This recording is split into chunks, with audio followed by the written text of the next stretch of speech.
Countdown begins tonight in Aiken, where a standoff with a shooting suspect is now over. The incident began this afternoon just before 4 o'clock on Jahasi Drive. That's on the southeastern side of the city of Aiken. News Channel 6's Devin Johnson was at the scene all evening. He joins us now with more. Devin?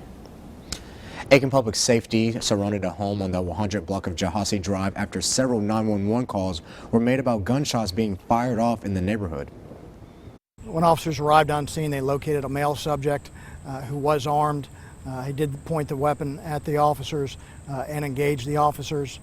He then retreated and fled into a house on Jahasi Drive. The standoff started around 4 o'clock Friday afternoon. A man with a gun reportedly threatened public safety officers.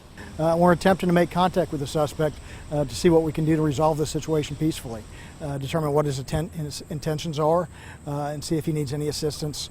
The standoff stands out in this neighborhood. One person we talked to says this is not the norm. He says it's a peaceful part of town. Pretty much, huh? Since we've been here, we've lived here a little over a year, and this is the first time something like this drastic has happened. Aiken Public Safety tried several times to get the suspect to surrender, but nothing was working. We talked to officers while they were still trying to bring the standoff to a peaceful end. The bottom line is we want to help him without causing any injury or harm to anyone. And has he given you guys any indication of what he wants or anything? Has he spoken to you guys? Other than the initial engagement with the officers, those are the only intentions he's made clear. Eventually, their efforts paid off. The suspect surrendered around 8:30 Friday night.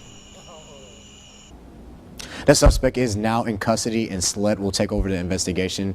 We did learn the suspect's grandmother was a hostage. She is now safe and taken to the hospital to get checked out. I will have more information about the charges he faces and the motive as soon as I get them. Brad? Devin Johnson, thanks.